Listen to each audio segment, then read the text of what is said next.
Good morning and welcome to the Core Connection. I'm Mira Rubin here with you on Enlightened World Network. And today's topic is your future is none of your business.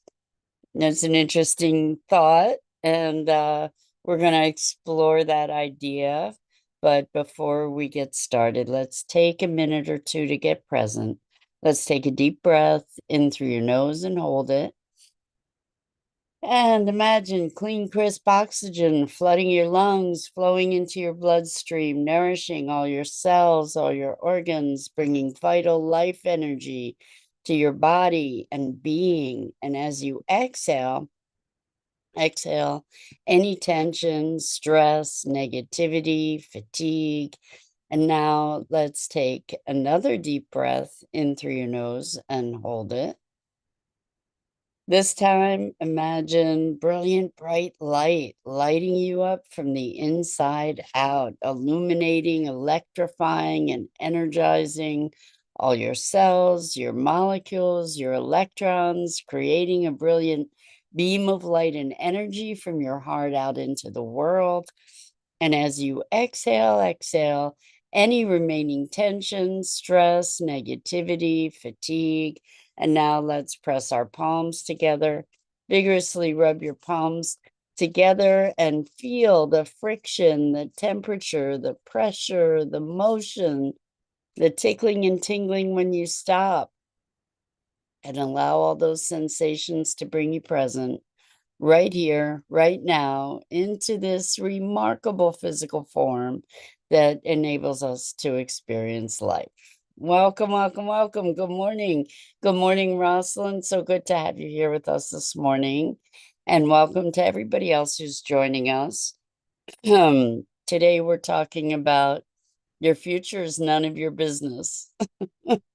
So, I think we spend so much time and energy worrying about our future and what it's going to look like and how it's going to unfold. And what if this or what if that? And it becomes an obsession for worry for so many people. So Rosalind's laughing. It's true, right? We worry about all kinds of things that we really take our concerns and our worries and our past and we put them in front of us, and then we project our future through that. It was very interesting. I was talking to a client who has a financial situation that's limiting them in the moment, and they were projecting the rest of their lives through that lens of limitation and trying to make plans around that limitation. I said, you don't know. You don't know what your future is going to bring. In any given moment, something can occur that was completely unpredicted. You could be having somebody show up and saying, hey, I need you to do consulting for me, just kind of out of the blue. And why not be putting your intention and your energy in that direction instead of in the direction of lack and scarcity and continuing this pattern that is one of constriction. You're putting all this energy into the belief about that, and essentially creating the field for you to then move into, defined by that limitation. And so when I say I also spoke to another client about this, which is the first time I heard it come out of my mouth, which was interesting, was when they were thinking about, oh my gosh, am I gonna spend my life alone? And again, projecting into the future a current concern or fear. And what I think comes out of this, your future is none of your business idea, is that our future's unfolding. We can have intention, and I think it's great to have an intention to hold, that that you can then step into. Um, and what happens is from those intentions, we get a momentum, we get rolling, and then kind of life takes us, right? Life then gets to direct us or shape us and mold us. And the fact that we get ourselves moving, we get over the inertia so that then life can unfold for us and guide us. I mean, how many, I think all of us have experienced a time in our lives where, we're going in one direction and all of a sudden something happens that wouldn't have happened if we hadn't been going in that direction. And all of a sudden we get a left turn or a right turn or, like a shift from the direction that we thought we were going. And the other thing is that when we have an intention, it's very interesting how just holding that intention without trying to force it to happen, without trying to engineer things in a particular way, the universe aligns with us. When we have a sense of mission and purpose, the universe ends up making things happen in magnificent ways that we would never anticipate. And particularly when we listen, and when we listen to the the promptings of our soul, when we listen to the whispers. So for example, maybe you have, all of a sudden you have a need or a desire, let's say, to go to Starbucks, and maybe you never go to Starbucks, but all of a sudden, out of the blue, it's like, I gotta go to Starbucks. And you think it's to get a cup of coffee or something. And it turns out that you meet somebody at Starbucks, or you see something on the way that you never saw before, but that's particularly relevant for something that you're up to or an intention that you have. And so these are things, when I say your future's none of your business, there are two things that we're talking about. One is allowing yourself to be present and not living into this projected fantasy of what your future is.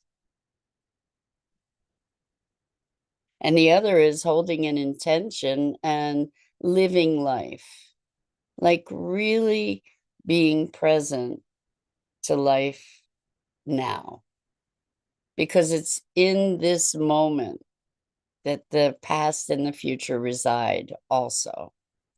And so in this moment, when we're really present to it,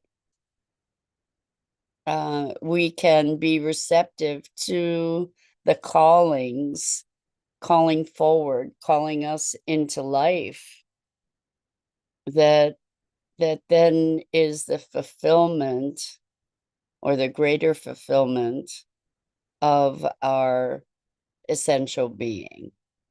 So I was speaking with a client yesterday. It was really, really beautiful how they were saying that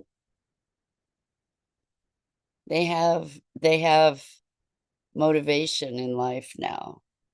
They have a desire to be doing these things that are in alignment with themselves. And not only that, but they had this wonderful sense of presence and appreciation, a sense of presence for even the chair they were sitting in, and the fact that it was comfortable and that it was supporting them, and being able to look out the window and see the magnificent colors of fall, and to be really savoring and relishing. And in this presence of savoring and relishing, they were able to just be deeply, deeply appreciative and present to how the timing of things was unfolding perfectly, and just having a deep sense of grace and appreciation and enjoyment. And really being in life, really living life, because it is in the moment, it is in the moment when we really experience life. The projections about the future, the projections from the past, the carrying over of our identities, all of that is keeping us from the grace of this particular moment. And so we get to source that grace. It comes from within us. It comes from our presence. It comes from our willingness to be in this moment and experience it. And this focus on the future takes us out of the experience of life. And it is in the experience of life that we then have the ability to be responsive to life, to listen to life, to drink it in, to be this unbridled expression that is unique to each of us. And so the invitation is to be present, and how our lives unfold. We can, like I said, we can have an intention, and that intention can act as a greater sort of container or context for us to be unfolding into. And how that manifests, how that occurs, is something that the universe will engineer for us in a way that is so much more elegant than we might be able to do for ourselves. And we can see these indicators when we recognize synchronicities,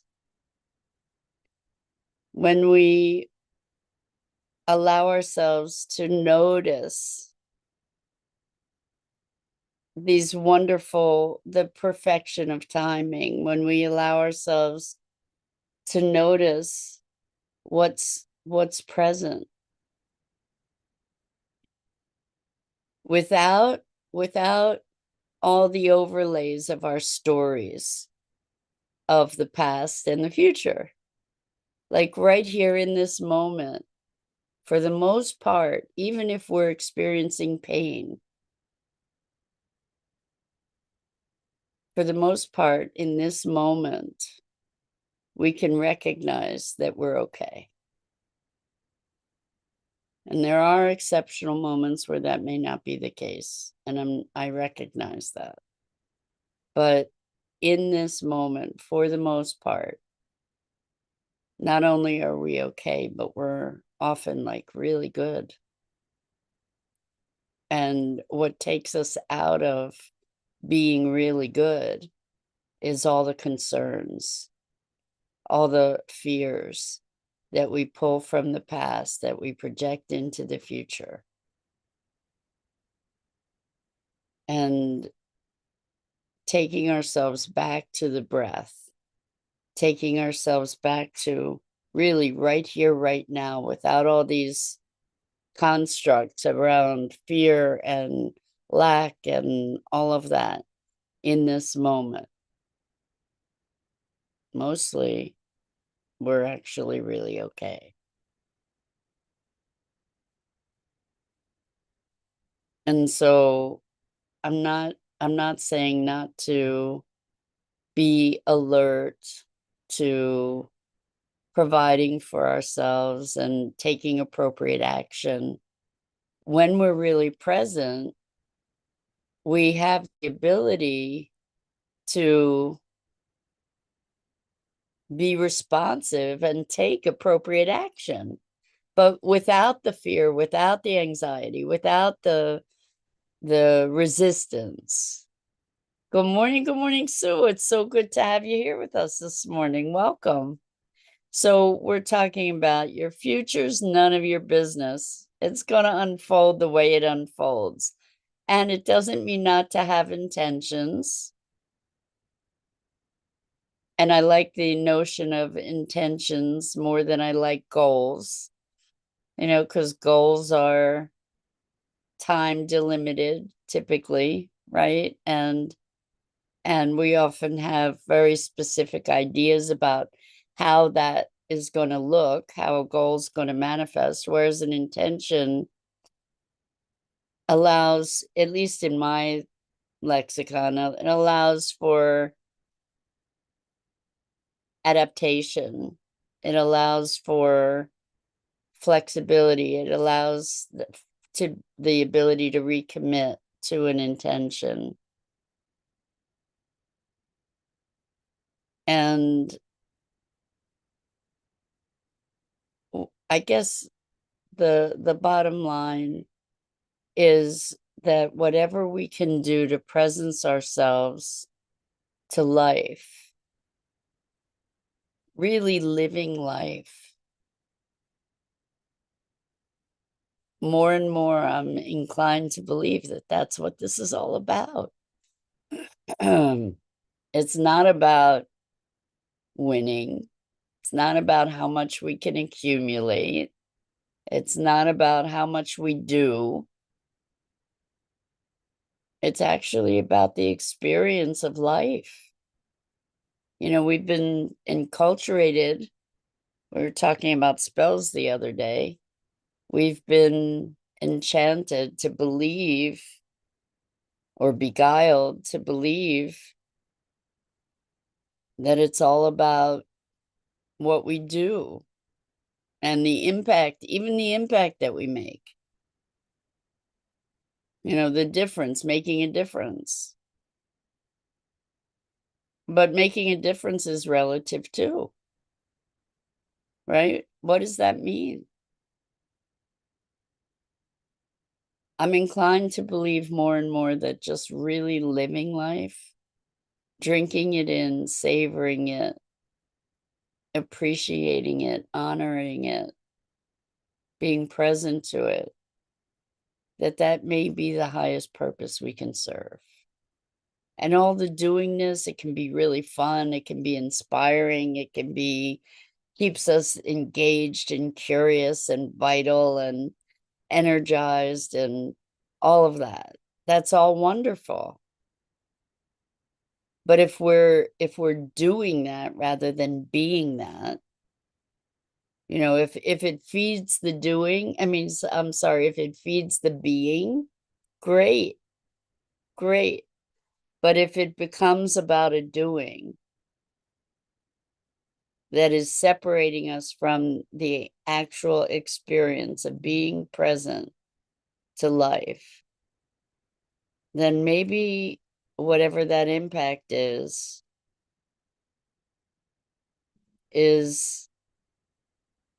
not as important as we thought it was.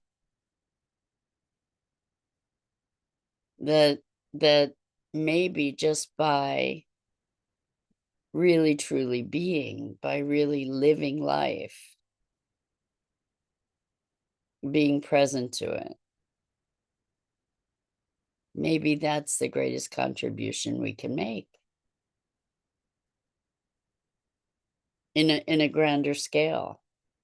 I don't know, just play with that idea. I invite you to play with that idea.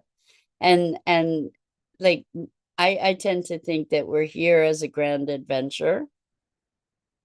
And if all the other stuff, the impacting people and kind of the 3D, I guess what we're talking about is 3D versus 5D maybe. But I'm not saying it's not great to be doing things that impact the environment in a positive way, other people in a positive way, nature, life. But if we're doing that at the expense of really experiencing and cherishing life, what's the value of it? And I think that we tend to silo the way that we interpret value. Like so much of the way that we interpret value is based on the human world as separate and distinct from the natural world.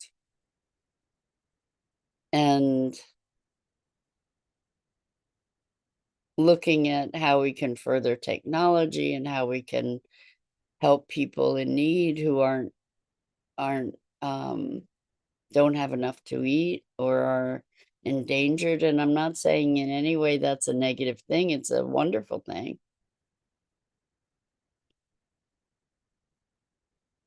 And if it's keeping us from an experience of life itself overall, like really living life, present to life, I think we get to look at the impact again. Again, the foundation of what we're talking about is going from human doing to human being. And I guess really the point is that we're all part of this field of consciousness, at least in my universe, and you can try it on, see if that resonates for you. And that we're all impacting that field by our beingness, not our doingness. And so whatever we're doing in the course of the grander scheme of things, what if it's not as important as our being, as the way we're being? And what if we were to give ourselves freedom to really be and to really live and to really cherish that living? That's what's going to change the doing. That's what's going to transform the things that are our great concerns right now, is this shift, this foundational shift of being. And then the doing will change. And the circumstances of life will change as we shift our beingness and our presence to life and our appreciation for it. That foundational shift will change the field. And that will